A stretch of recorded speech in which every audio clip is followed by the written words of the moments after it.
In Climate Watch, world leaders, activists, and celebrities have gathered at the UN Climate Change Conference this week in an effort to find and implement ways to fight climate change. Now, over the last 4 days, they've worked to accelerate their plans to tackle the issues, agreeing to more ambitious cuts, including plans on limiting emissions, pledging to end deforestation, and working with poorer nations to help speed up the response to rising global temperatures. But some key players were absent from the conference. Leaders from Russia, China, and Brazil did not attend, leaving the world questioning how committed they are to the cause and what implications that could have as climate change continues to grip the planet. So joining me now to discuss is Senior Fellow at the Wilson Center, Sherri Goodman. So happy to have you because your focus has been national security and climate change. Well, you have a variety of focuses, but that's what you know really, really well, and I find this so fascinating. But I want to start here because as I watch these world leaders speak over the weekend and I watch President Biden give a number of speeches or commentary, I kept on thinking to myself, these speeches sound great, but does anything ever get done? And we certainly have heard about other, COP conferences, and there are agreements, but not always follow through. I'm going to ask you, does anything really get done at these sort of conferences and gatherings? Well, I think it builds a greater global momentum to transform our energy system and to really make progress on the race to a resilient future. We're in the midst of a climate crisis, and we see it. We live it every day with forest fires, year-round, floods, hurricanes, and more. That's already affecting every sector of our society, including our military. That's why we call climate change a threat multiplier. So I think the message of the U.S. was, we're back and we're staying on track. Now, we need others to play their part, and that's the hardest part of this whole overall effort. The hardest part of the game is to get everyone all in. But it's a race to the top for clean energy, and it's in the U.S. interest to race to that top because it will help our economy, our future, our children. So let's talk about China. Xi Jinping was not at COP26.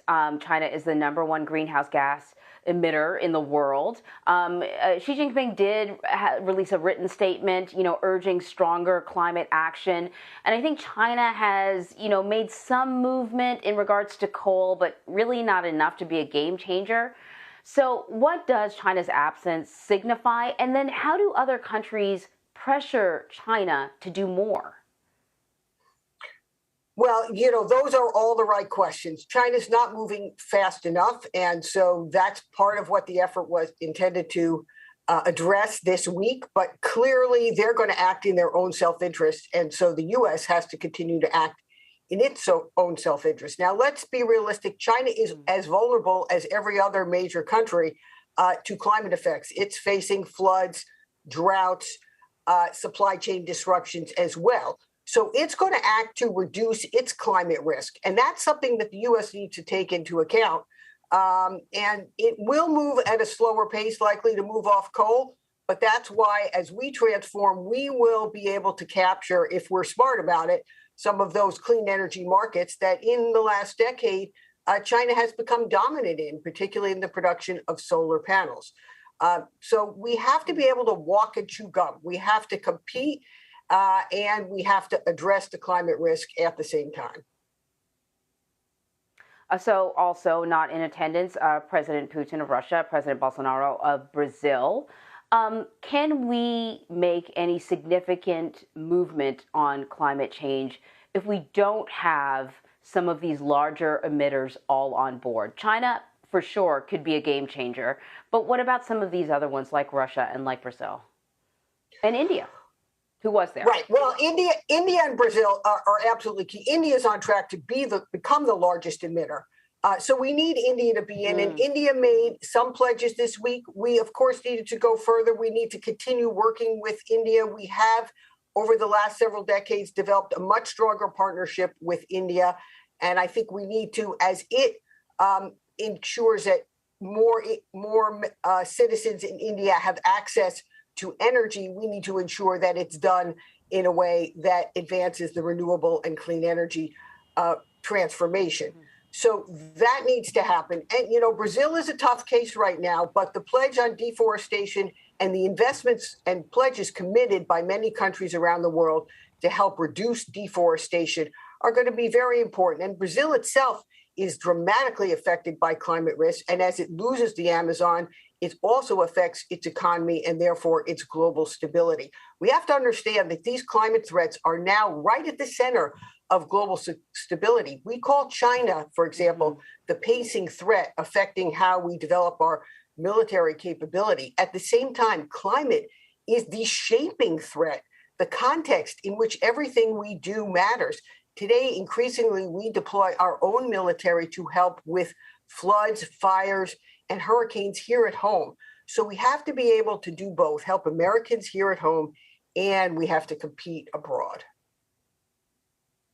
I want to talk more about that, about climate change as a security threat. And you just point out that increasingly we are using our own resources to protect ourselves in regards to major climate threats. But can you talk about what you've seen around the world, shifts that you've seen around the world that are directly connected to climate change, shifts in power, the ways in which countries like China, countries like Russia are taking advantage of climate change to shift the balance of power in the world in various regions?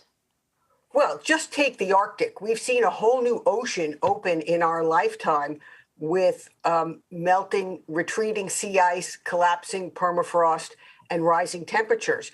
And now you have Russia trying to monetize the northern sea route that runs along its coastline as a toll road for transportation from ports in Asia like Shanghai to Europe like Rotterdam. That's opened up a potential whole new arena of geostrategic competition. At the same time, Russia's very vulnerable to that permafrost thaw and collapse because it's industrialized significant parts of its own Arctic and gains about 20% almost of its GDP from Arctic energy and industrial activities. Another important region is in Asia, in where we have small Pacific Island nations whose very existence is threatened by sea level rise and loss of fresh water. China now increasingly courting small island nations, some of which, like the Solomon Islands and Kiribati, have even changed their diplomatic allegiance from Taiwan to Beijing in recent years. So we have to be mindful that climate threats also offer an opportunity for major nations, China or the U.S., to deploy their soft power to ensure that we understand how we're helping our allies and partners who are vitally threatened by climate change. Sherri, before we let you go, we currently have an administration that has put the U.S. back in the Paris Climate Agreement that is leading into climate action. The previous administration, not so much, though. At least certainly, some of the language that we used, that we heard, had a lot to do with climate denial. Do you consider climate denial a security threat? Well, I think if we don't act to protect ourselves, yes, that is a vital threat. And we need to understand, as Congress has understood for quite a while, there's been bipartisan support for taking steps to address climate risk throughout our Department of Defense and in our national security enterprise. So we need to continue that. And yes, we need to understand that if we don't act to improve our resilience, adapt to climate change, and take steps to transform our energy system, that undermines American security. Sherri Goodman, thank you so much. Thank you.